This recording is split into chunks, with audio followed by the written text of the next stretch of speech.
So hello everyone, welcome back to your favorite series Revise Polity through MCQs।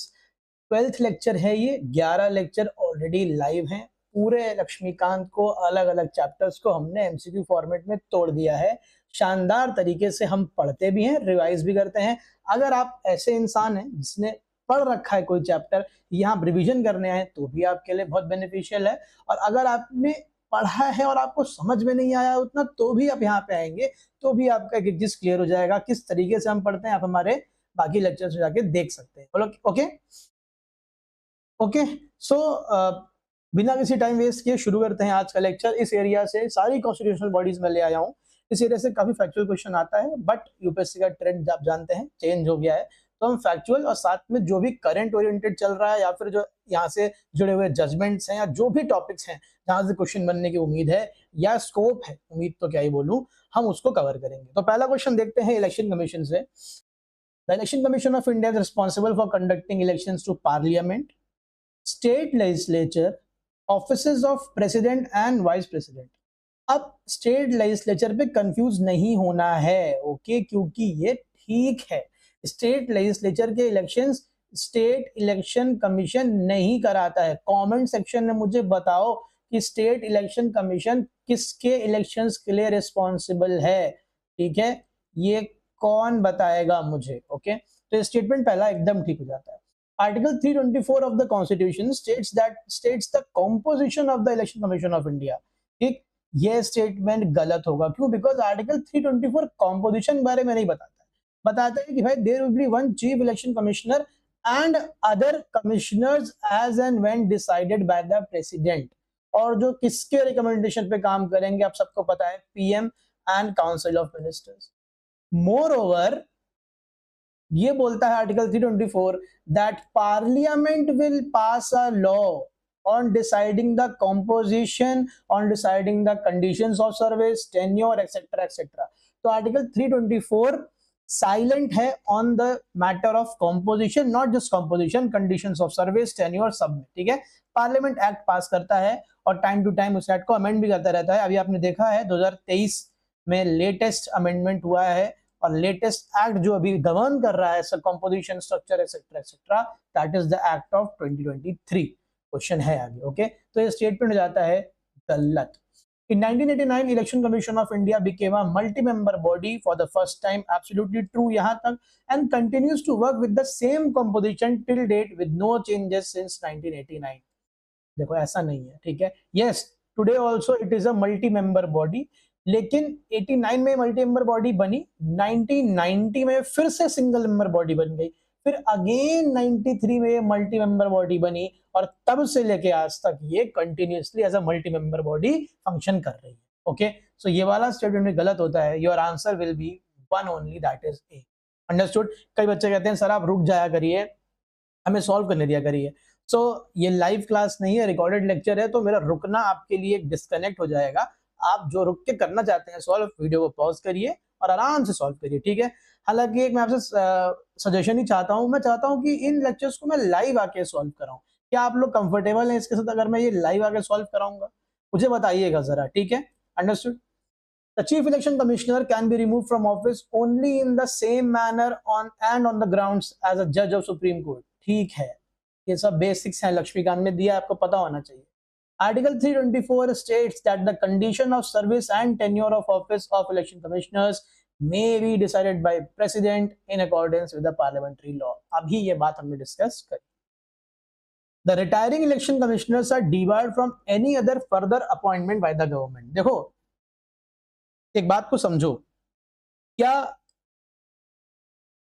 Reappointment से ban करता है? Reappointment मतलब same post, मतलब chief election commissioner दोबारा chief election commissioner बन सकता है, इज बैंड।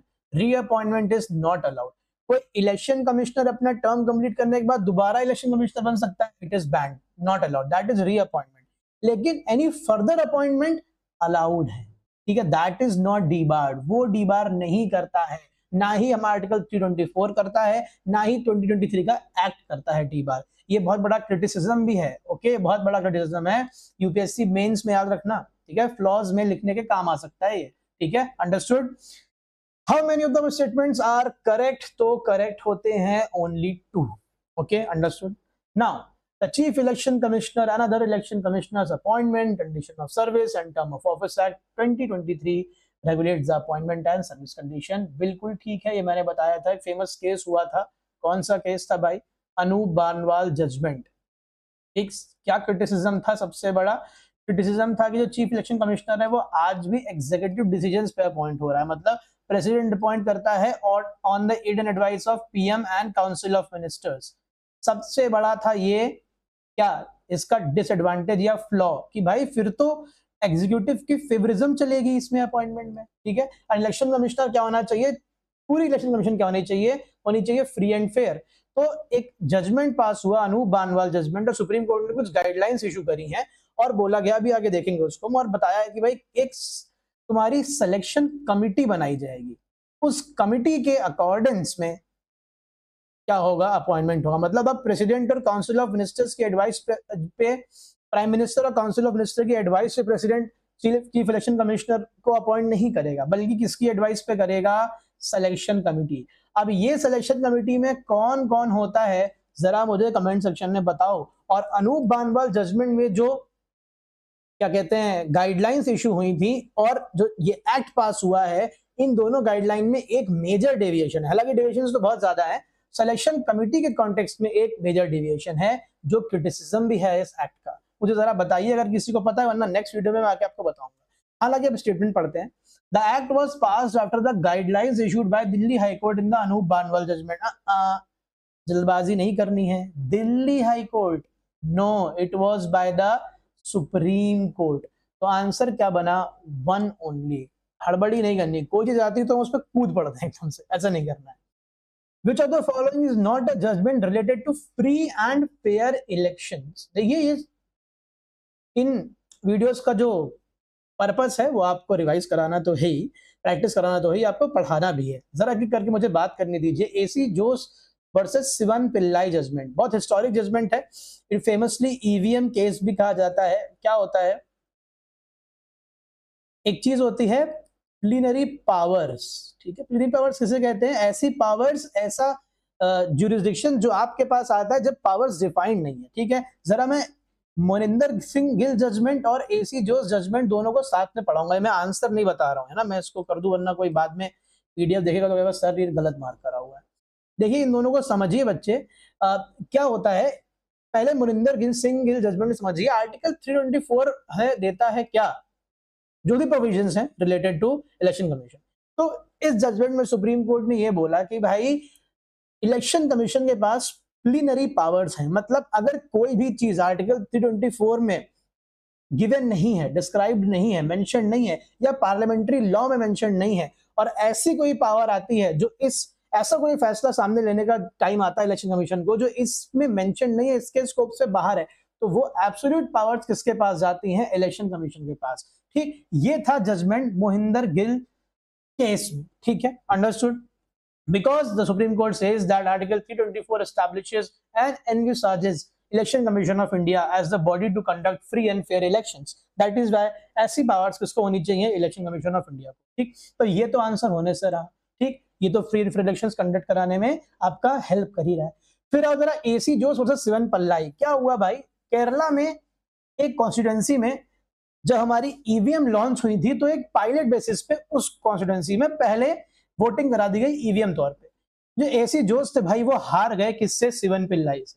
तो उन्होंने क्या करा? उन्होंने जाके सुप्रीम कोर्ट में ये केस कर दिया कि भाई ये जो ईवीएम से वोटिंग कराने का तरीका है ये सही नहीं है, कहीं लिस्टेड नहीं है, इसीलिए ये इलेक्शन जो है इनको कैंसिल कर देना चाहिए और रीपोलिंग होनी चाहिए. तो सुप्रीम कोर्ट के पास ये सवाल खड़ा हो गया कि भाई ईवीएम वैलिड है या नहीं. तो सुप्रीम कोर्ट ने जजमेंट क्या दिया? सुप्रीम कोर्ट ने बोला कि we told in the Mohinder Singh judgment that yes, ECI has plenary powers. But plenary powers किस केस में है? अगर कोई प्रोसीजर डिफाइंड नहीं है किसी पार्लियामेंट्री लॉ में या 324 या आर्टिकल 324 में. एसी जो शिवन पिल्लाई में क्या हो रहा है? ईवीएम के बारे में, पोलिंग का तरीका, रिप्रेजेंटेशन ऑफ पीपल्स एक्ट 1951 पूरा मेथड डिस्क्राइब करता है पोलिंग का और उसमें ईवीएम का कहीं भी जिक्र नहीं है। तो सुप्रीम कोर्ट का जजमेंट आया तो election commission of India can not deviate from parliamentary law in case of something that is defined and the manner of election, manner of polling is clearly defined in Representation of People's Act 1951 and EVM is not a part of it. Because of that, this election is null and void और repolling order कर दी गई। उसके बाद फिर act में parliament ने क्या करा, ईवीएम लाने के लिए अमेंडमेंट करा, तब ठीक है। तो ये हिस्टोरिक जजमेंट है ईवीएम के लिए, याद रखना। तो फ्री एंड फेयर इलेक्शंस में ये भी क्या है, बिल्कुल सूटेड है। अब आ जाओ people's union for civil liberties versus union of India. It is famously known as the NOTA case. It is famously known as the NOTA case, ठीक है।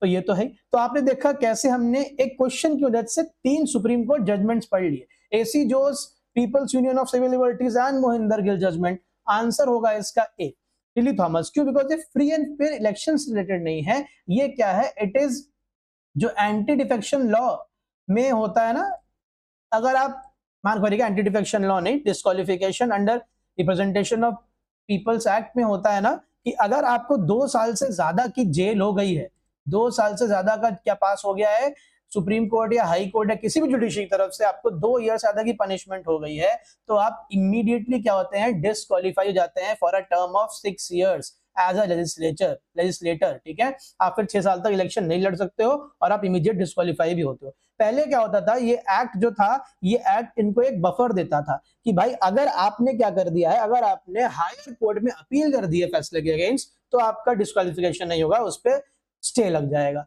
तो ये क्या था, कुछ नहीं करना, बस आपको अपील करनी है हायर कोर्ट में और स्टे लग जाएगा। तो it was a very problematic thing.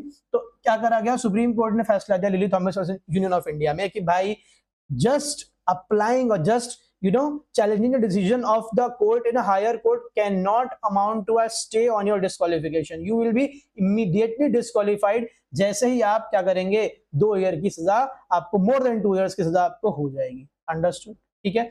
अगर क्या होता है, हायर कोर्ट ने उस फैसले को रिवर्स करा, then you will be restored to your position of MP और एमएलए, बट आप इमीडिएटली डिस्क्वालीफाई हो जाओगे। अंडरस्टूड। तो ये फ्री एंड फेयर इलेक्शन से क्या है, रिलेटेड नहीं है, it is related to disqualification of parliamentarians और द एमएलएस। अंडरस्टूड, ठीक है। चलो, which of the following statement is not correct with respect to the Anup Banwal judgment, जो मैंने आपको बताया। Judgment sought to strengthen the independence of election commission by reducing the exclusive role of executive and appointments, बिल्कुल ठीक है, यही तो हो ही रहा है। सुप्रीम कोर्ट के clear guidelines on the appointment process of chief election commissioner and other election commissioners, बिल्कुल ठीक। The judgment took away the power of appointment of members of ECI from the president and provided for a committee to make further appointments. The court observed that an independent election commission is essential for preserving free and fair elections, which form part of the basic structure of the constitution. अब जरा सा घबरा गए होगे, sir सब तो सही लग रहा है, सी वाले को जरा ध्यान से पढ़ो। The judgment took away the power of appointment of members of ECI from the president. इसने बड़े ब्लंटली क्या बोल दिया कि जो पावर ऑफ अपॉइंटमेंट है वो प्रेसिडेंट से ले ली है। ऐसा बिल्कुल नहीं हुआ है। पावर ऑफ अपॉइंटमेंट अभी भी किसके पास है, प्रेसिडेंट के ही पास है, पर वो एडवाइस पे किसकी काम कर रहा है, पहले प्राइम मिनिस्टर और काउंसिल ऑफ मिनिस्टर की एडवाइस पे काम कर रहा था, अब वो सर्च कमिटी, माफ करना, सिलेक्शन कमिटी के रिकमेंडेशन पे अपॉइंटमेंट कर रहा है। Okay, understood. तो यही स्टेटमेंट गलत होता है, it did not take away the power from the president to appoint election commissioners. Okay, understood. तो ध्यान से पढ़ना है, इसका ऑप्शन हो जाएगा सी। अभी कहता हूं क्वेश्चंस को बहुत ध्यान से पढ़ना।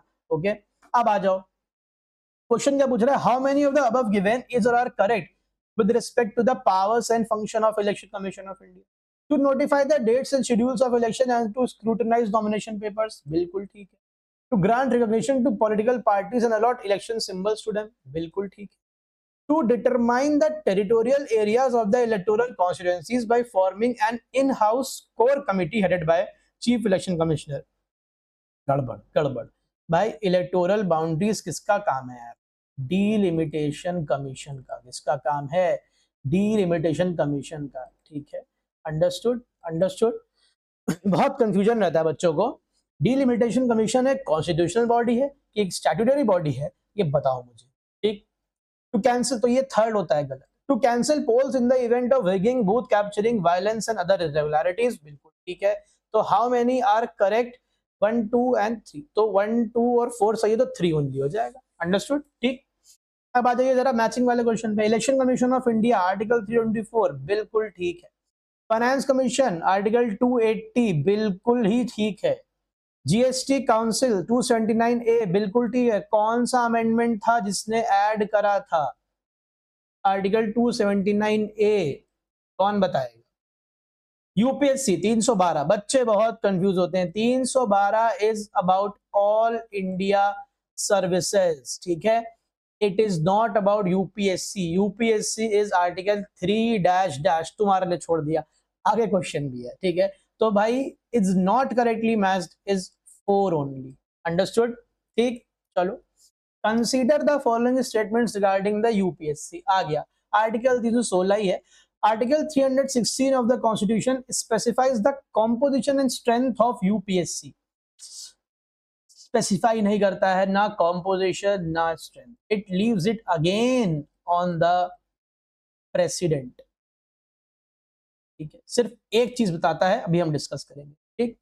At least half of the members of UPSC should have held office for a minimum period of 10 years under the government of India or a state government. सिर्फ और सिर्फ यही चीज है जो बताता है हमें आर्टिकल 316, ठीक है। Not just for UPSC, for state public service commission also and for joint service commission also, ठीक है। सबके लिए यही क्लॉज रखा हुआ है, बाकी कुछ नहीं बताता है। स्ट्रेंथ के बारे में भी नहीं और कंपोजिशन के बारे में नहीं, it leaves it on the description of और ऑन द प्रेसिडेंट, ठीक है। Understood. The chairman and members of UPSC hold office for a term of 6 years or until they attain the age of 65, whichever is earlier. It is true. तो answer क्या होगा भाई? Answer होगा 2 and understood, ठीक। President can remove the chairman or any other member of UPSC on grounds of misbehavior. Yes, true. The Constitution has explicitly defined the term misbehavior in this context. देखो, अगर तुम ध्यान से पढ़ो तो तुम्हें लगेगा कि यार कॉन्स्टिट्यूशन कहीं कोई टर्म जल्दी डिफाइन नहीं करता एक्सप्लिसिटली, तो सर आपने तो ये जानबूझ के दिया है, गलत है। ऐसा नहीं है। अगर आर्टिकल 316 लक्ष्मीकांत को देखोगे तो उसमें भी दिया है, और अगर आर्टिकल 316 ऑफ द कॉन्स्टिट्यूशन खुद जाके पढ़ लोगे पूरा खोल के तो उसमें भी दिया है। मिसबिहेवियर इस कॉन्टेक्स्ट में डिफाइंड है। अंडरस्टूड। तो ये भी ठीक होता है, ये भी ठीक होता है, समझे। It is mandatory for president to seek advice of Supreme Court if he wants to remove the chairman or any other member of UPSC on grounds of misbehavior. It is also true. The advice of Supreme Court in this regard is advisory in nature. तो बोलेगा हाँ advisory in nature होगा, ठीक है। All the advices mostly of Supreme Court are advisory in nature, but in this context it is not advisory, rather it is a binding. It is a binding advice. तो ये हो जाता है गलत। 1 2 3 गलत, सही है। तो क्या पूछ रहा है? How many of the statements given above are correct? 3। Okay, understood. आगे बढ़ते हैं। कंसीडर, अगर मजा आ रहा है और फायदेमंद लग रहा है तो पूरी प्लेलिस्ट देखनी है। और क्या चल रहा है? पीआईबी दिस वीक चल रहा है। सेम एमसीक्यू फॉर्मेट में पूरे हफ्ते के हमने क्या करे हैं, पीआईबी न्यूज रिलीजेस को टॉप एमसीक्यूज में कन्वर्ट कर दिया है। आप अगर पढ़ भी रहे हो पीआईबी, बहुत अच्छी बात है, आप यहाँ के क्वेश्चन सॉल्व कर लो उस पे। और अगर आप नहीं पढ़ रहे हो, आप कोई अच्छा वीडियो ढूंढ रहे हो, अच्छी सोर्स ढूंढ रहे हो पीआईबी पढ़ने के लिए, तो भी आप फॉलो कर सकते हो, क्योंकि हम जानते हो किस तरीके से पढ़ाते हैं। सिर्फ प्रैक्टिस नहीं करते हैं, पढ़ाते भी हैं। तो सारा करंट अफेयर्स पढ़ाया भी हुआ है। Consider the following statements regarding the provisions that safeguard the independence of UPSC. The salaries, allowances and pensions of chairman and members of UPSC are charged upon the Consolidated Fund of India and are not subject to the vote of Parliament. The chairman of UPSC, after ceasing to hold office, is eligible for further employment only under the government of India and not a state government. तो भाई salaries allowances होती है बिल्कुल charged होती है। 2 type की होती है बेटा, एक होती है चार्ज, एक होती है नॉट चार्ज। नॉट चार्ज वाले क्या होते हैं? They are subject to vote of parliament. Parliament उन खर्चों पे वोट कर सकती है। Those are called expenses made upon the consolidated fund of India and these are expenses charge upon the consolidated fund of India. Election commission of India के जो expenses हैं, those are made. बहुत बड़ा ये भी क्या है, क्रिटिसिज्म है। They are subject to the vote of parliament. बहुत बड़ा क्रिटिसिज्म है। ये सब जो क्रिटिसिज्म में बता रहा हूँ नोट कर लो, क्वेश्चन पूछता है यूपीएससी। सारी बॉडीज के बारे में उनके पॉजिटिव नेगेटिव वे फॉरवर्ड सब पूछता है। अंडरस्टूड। तो भाई दूसरा statement, they are not allowed for further employment either in the government of India और इन स्टेट गवर्नमेंट, ये स्टेटमेंट होता है गलत। ठीक है, understood. The chairman or a member of UPSC is not eligible for reappointment to the same office after completing one term। ये बिल्कुल ठीक है, सेम ऑफिस में आप एलिजिबल नहीं हो सकते। अगर चेयरमैन हो यूपीएससी का तो दोबारा चेयरमैन नहीं बन सकते हो, आउट। ठीक, अगर तुम मेंबर हो यूपीएससी के तो तुम चेयरमैन बन सकते हो, तुम दोबारा मेंबर नहीं बन सकते। ठीक है, which of the statements given above is or are correct, 1 and 3, तो हो जाएगा आंसर सी। ठीक है, यूपीएससी इज कंसल्टेड, फंक्शंस के बारे में भाई क्वेश्चन कह रहा है, UPSC is consulted on matters related to methods of recruitment for civil services and civil post under the union. बिल्कुल ठीक है, okay. The UPSC assists states in framing and operating scheme of joint recruitment if requested by 2 or more states. बिल्कुल ठीक है। UPSC is consulted for promotions and transfers of personnel from one page to another. बिल्कुल ठीक है, one service to another. The recommendations of UPSC regarding appointments, promotions and transfers are not binding. Are they not binding? Yes, they are not binding. It is absolutely true. Answer बनेगा D. ठीक है, 1 2। ये क्या हो रहा है आज? आज ये मार्कर वाला इशू ठीक हुआ तो ये नया इशू आने लग गया। चलो भाई, D is the answer. Consider the following statements regarding UPSC again. The jurisdiction and functions of UPSC can be extended by an act of parliament. तो मान के चलो जितनी भी बॉडीज हैं सबका jurisdiction क्या होता है, ये ट्रिक याद कर लो। Their jurisdiction can be extended by an act of parliament. Okay, तो ये जहां भी मिले उसको टिक कर देना। ठीक, the annual report of UPSC is submitted to the president who places it before parliament along with a memorandum explaining the cases where the advice of commission was not accepted by the government। पीछे आ जाओ, बताया ना, they are not binding। not binding तो है, लेकिन आपने accept क्यों नहीं करा, इस बात का आपको एक्सप्लेनेशन देना पड़ेगा इन फ्रंट ऑफ पार्लियामेंट। बिल्कुल ठीक है, both 1 and 2 are correct। okay, now coming to the next question, the decisions of UPSC in relation to the classification of services, pay scales, service condition and training of civil servant must be approved by a parliament by a simple majority। क्या simple majority से होगा ये? अगर नहीं sir special लग रहा है इतना बड़ा डिसीजन। अरे मेरे भाइयों और बहनों, ये स्टेटमेंट ही गलत है। ये काम जो है क्लासिफिकेशन ऑफ सर्विस, पे scale, service condition and training, ये होता है डिपार्टमेंट ऑफ पर्सोनल के पास। किसका काम होता है? Department of personnel. यूपीएससी का काम ही नहीं है। अंडरस्टूड, यूपीएससी का काम ही नहीं है। मुझे बताओ जरा, ये कौन सी मिनिस्ट्री के अंदर काम करता है? कौन सी मिनिस्ट्री के अंदर काम करता है? प्लीज बताइए मुझे जरा। Okay, understood. Such a decision can not be question in court of law. अगर ये सर्विस ही नहीं है, ये फंक्शन ही नहीं यूपीएससी का, तो ये स्टेटमेंट आपको सिर्फ भ्रमित करने के लिए दिया हुआ है। तो आंसर हो जाएगा नाइदर 1 और 2। अब आ जाइए जरा state public service commission. Both the UPSC and state public service commission are provided under part 14 of the constitution spanning 315 to 323। It is true, same. ठीक है, जेपीएससी का भी, जॉइंट पब्लिक सर्विस कमीशन का भी। The strength and composition of a state public service commission determined by governor of the concern. ठीक है, बिल्कुल ठीक है। Okay, understood. तो आंसर क्या हो जाएगा? सी। वहां प्रेसिडेंट करता है, यहाँ गवर्नर करता है। ओके, अच्छा, अब फाइनेंस कमीशन पे आ जाओ। Okay, the finance commission consist of a chairman and 4 other members appointed by President of India। Article 280 of the Constitution specifies the qualification of chairman and members of Finance Commission। The members of Finance Commission are not eligible for reappointment after completing their term। Okay, अरे sorry, so sorry everyone for the glitch, we are back now। The Finance Commission consists of a chairman and 4 other members। Yes, it is true।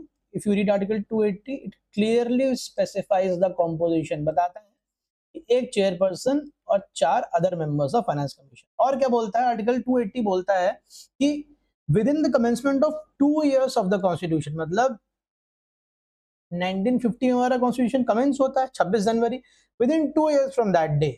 ठीक, मतलब 26 जनवरी 1952 तक president को एक finance commission constitute करनी थी। और क्या बोलता है? Then on every 5 years from then, और उससे पहले भी। ठीक, President has to constitute a finance commission which will have 1 chairperson and 4 other members। ठीक, तो अच्छा रुक जाओ, सेकंड स्टेटमेंट के बाद आपको ये पॉइंट बताऊंगा। Article 280 of the constitution specifies the qualification of the chairman and members of finance commission. नहीं, ये गलत है, तभी बोला।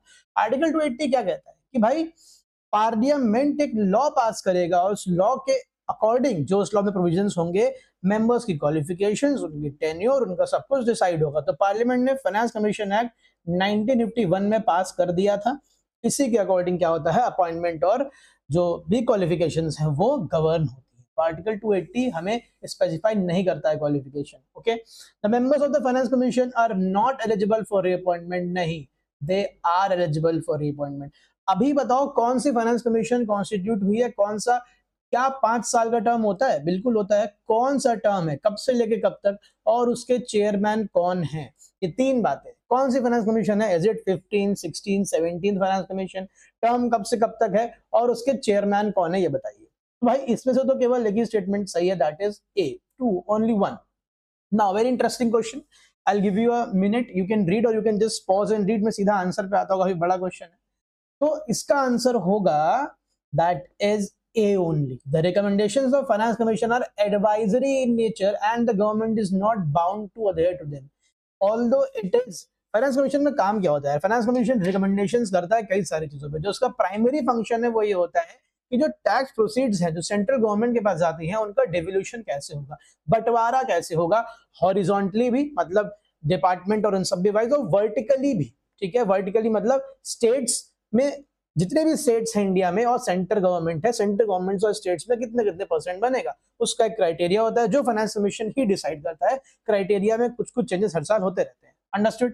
तो ये काम है, और फिर इसी के अकॉर्डिंग वो क्या करती है, एडवाइस करती है कि भाई इतना परसेंट पैसा जाना चाहिए स्टेट को, इतना परसेंट इसको, इतना परसेंट उसको। तो होता क्या है, ये एडवाइस जो होती है सिर्फ और सिर्फ क्या होती है, बाइंडिंग ना होके एडवाइजरी इन नेचर है। और यही सबसे बड़ा क्रिटिसिज्म भी है फाइनेंस कमीशन का। हालांकि एक क्लॉज है जो हमने पढ़ा था यूपीएससी में कि the president must table the report in front of parliament explaining the reasons why advice was not accepted.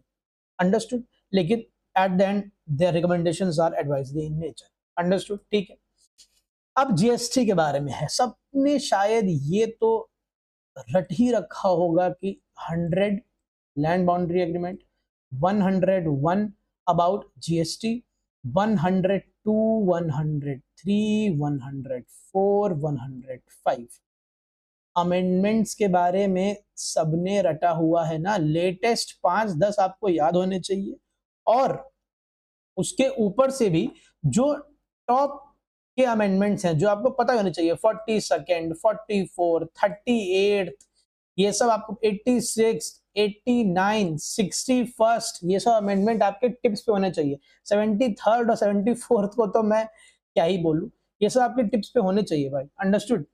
तो 101st Constitutional Amendment Act 2016 inserted Article 279A into the Constitution, which paved the way for establishment of GST Council. बिल्कुल ठीक है। The Union's Revenue Secretary acts as the ex officio secretary of the GST Council. बिल्कुल ठीक है। The vice chairperson of GST Council is nominated by the president from among the representatives of the state. Representative of the states के बीच से तो होता ही है, लेकिन president nominate नहीं करता है, ये स्टेट्स खुद सेलेक्ट करते हैं। ओके, स्टेट्स खुद सेलेक्ट करते हैं। अंडरस्टूड? ठीक, तो ये मतलब गलत होता है, तो आंसर बनेगा 1 and 2 ओनली। अंडरस्टूड? ठीक, okay. So there was some lighting issue, it is sorted now. What is the quorum required for the meeting of GST Council? Quorum क्या है? Quorum है भाई minimum number of members required to conduct the meeting of any body. Parliament जब आप देखते हैं तो आपको कोरम क्या मिलता है? 1/10 का। यहाँ पे कोरम क्या है? यहाँ पे कोरम है half of the total members. अगर जीएसटी काउंसिल के एटलीस्ट हाफ मेंबर्स प्रेजेंट नहीं है तो फिर क्या होगी? मीटिंग कंडक्ट नहीं होगी। ओके, अब आइए, every decision of the GST council is taken by majority of not less than that is 3/4 of the weighted votes of members. Weighted votes क्या है? सेंट्रल गवर्नमेंट के वोट्स का वेटेज अलग होता है, स्टेट गवर्नमेंट्स के वोट का weightage अलग होता है, उनका टोटल वेटेड वोट्स कैलकुलेट करे जाते हैं, दैट इज फिर फाइनल फिगर क्या देखी जाती है? 3/4 ऑफ द वेटेड वोट्स। उस डिटेल में इसलिए नहीं जा रहा हूं, दैट इज नॉट नीडेड। ठीक है, दैट इज नॉट नीडेड। ठीक, अब आ जाइए जरा नेक्स्ट कॉन्स्टिट्यूशनल बॉडी पे, that is national commission for एससीज and national commission for STs. Question पढ़ते हैं। The 65th Constitutional Amendment Act 1990 replaced the Special Officer for SCs and STs with a multi-member National Commission for SCs and STs। देखिए, पहले special officer for SC STs होता था एक single body, okay. 65th amendment क्या करता है? 65th amendment इसको एक multi member national commission for SC and ST एक कॉमन बॉडी बना देता है, ठीक है, कॉमन बॉडी बना देता है। उस दिन, जिस दिन ये अमेंडमेंट पास होता है, तब जाके फॉर्मेशन होता है national commission for SC and ST as single body, और ये स्टेटमेंट बिल्कुल ठीक है। फिर 89th अमेंडमेंट 2003 क्या करता है? नेशनल कमीशन फॉर एससी और एसटी को बाइफरकेट कर देता है। नेशनल कमीशन फॉर एससी को एक सेपरेट बॉडी और नेशनल कमीशन फॉर एसटी को एक सेपरेट बॉडी बना देता है, और आपको देखने को मिलती है two dedicated separate bodies. Article 338 cover करता है नेशनल कमीशन फॉर एससी को, और आर्टिकल 338 ए कवर करता है नेशनल कमीशन फॉर एसटीज को। तो आंसर हो जाता है आपका बोथ 1 and 2। ओके, अंडरस्टूड, ठीक। अच्छा, consider the following statements regarding the national commission for scheduled cast.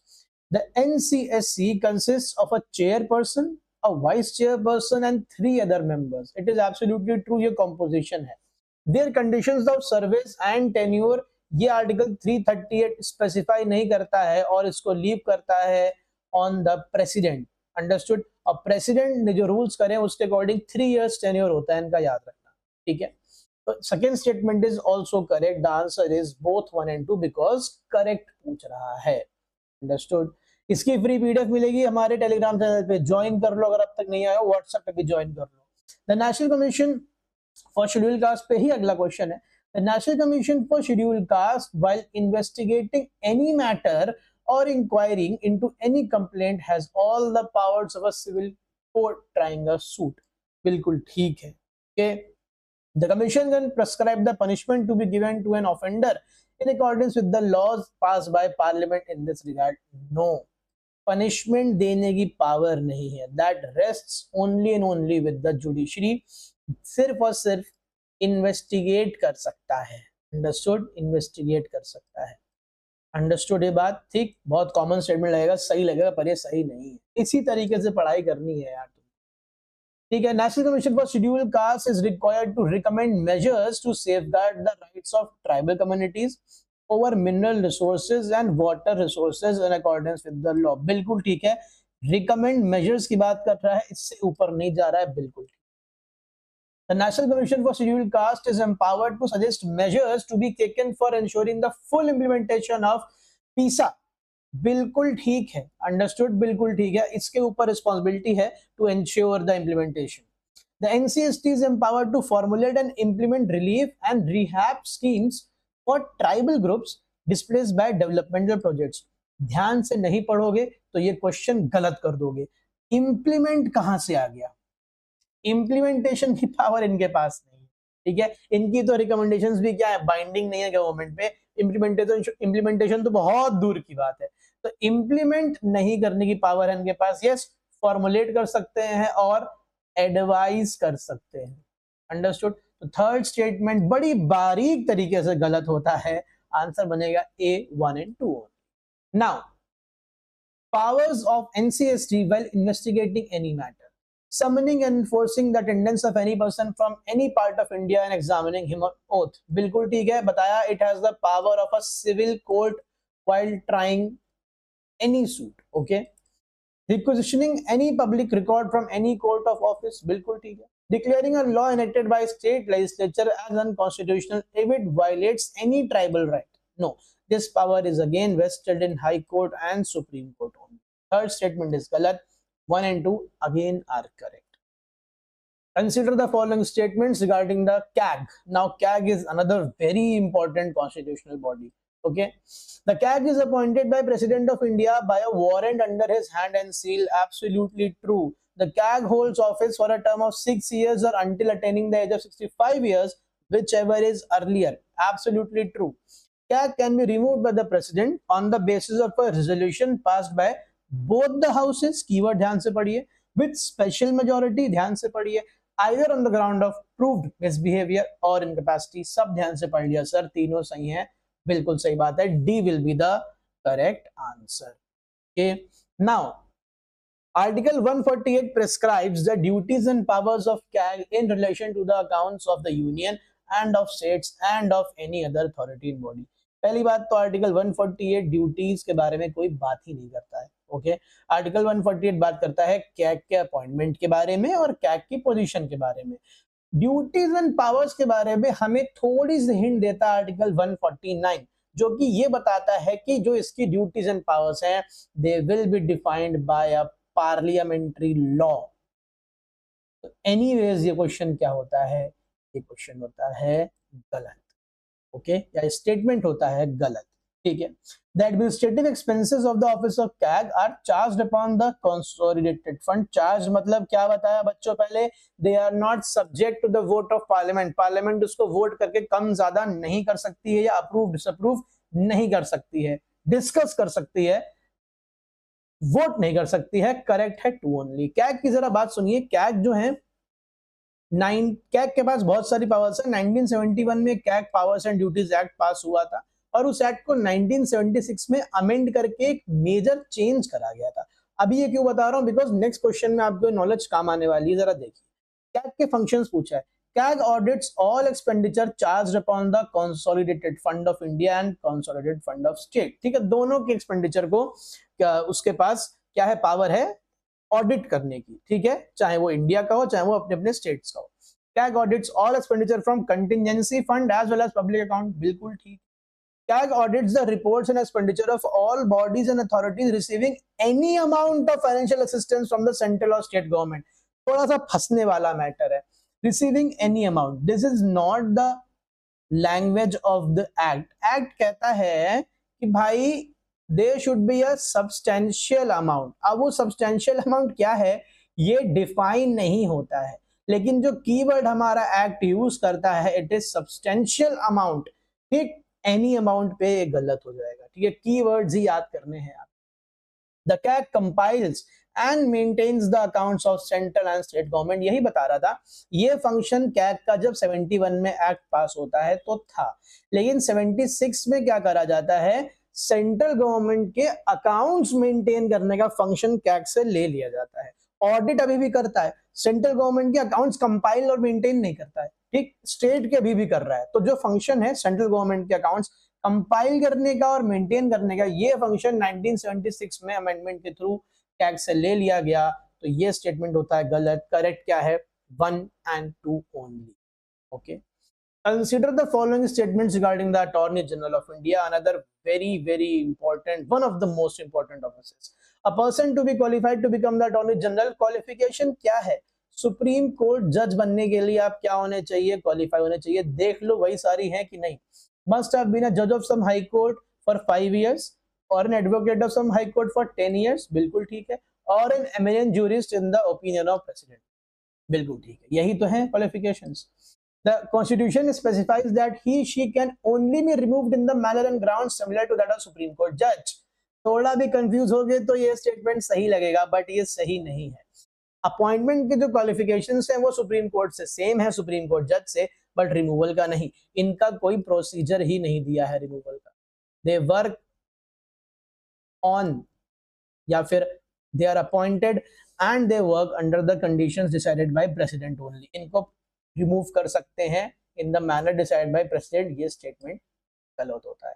ठीक, in order to ensure independence of office of attorney general of India, he/she is provided with a fixed tenure. इतने पे ही बात हो जाती है खत्म, आगे तुम्हें पढ़ने की जरूरत ही नहीं है। कोई टेन्योर फिक्स नहीं है, कोई टेन्योर फिक्स नहीं है। ओके, कोई टेन्योर फिक्स नहीं है।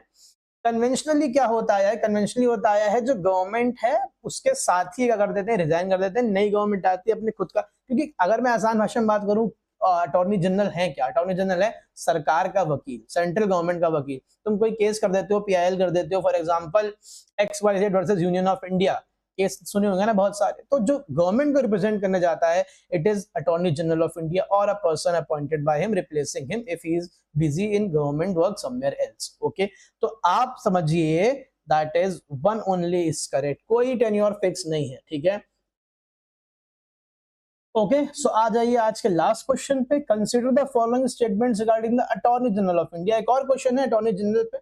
ही she has the exclusive right to speak, to take part and vote in the both houses of parliament और देयर जॉइंट सिटिंग। यहां तक की बात एकदम ठीक भाई, पर वोट पे बात हो जाती है गलत, ठीक है। तो ये हो जाता है उनका वोटिंग राइट्स नहीं है। They can take part, he और she can take part and in any proceeding of any house, but vote नहीं कर सकते।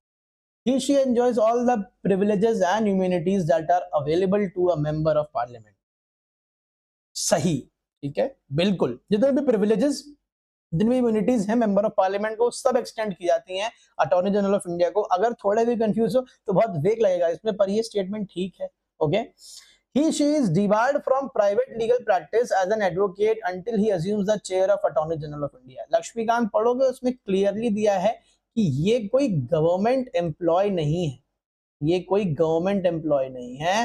That is why he she is not debarred from private legal practice, however he or she cannot take up any case जो government of India के against. Okay, understood. तो ये भी हो जाता है गलत, आंसर होगा 2 only, which is surprisingly not there, we are sorry, the answer will be 2 only। Understood, correct पूछा, ठीक। तो ये था आपका कॉन्स्टिट्यूशनल बॉडीज का लेक्चर। ऐसे ही अब हमारा नेक्स्ट टॉपिक क्या रहेगा, स्टैट्यूटरी बॉडीज। उसके बाद टॉपिक क्या रहेगा, local self government, that is panchayat and municipality. तो हमारे साथ बने रहिए, बहुत कुछ लाइंड अप है। Think tank UPSC is at your service with our best of the best lot of teams, ठीक, अंडरस्टूड। तो मिलेंगे आपसे बहुत जल्द, बहुत जल्द। क्या रोज ही हम वीडियो ला रहे हैं, तो अगर नहीं सब्सक्राइब किया है अभी तक कर लो। पीआईबी दिस वीक चालू है, करंट अफेयर्स हर हफ्ते वीडियो आ रही है, एवरी संडे। ओके, एक्सप्लोर करो थोड़ा कैसा है थिंक टैंक यूपीएससी, बताओ comment section. Okay, will meet you very quickly again, ठीक है। तब तक के लिए ऑल द बेस्ट, पढ़ते रहिए। Thank you so much.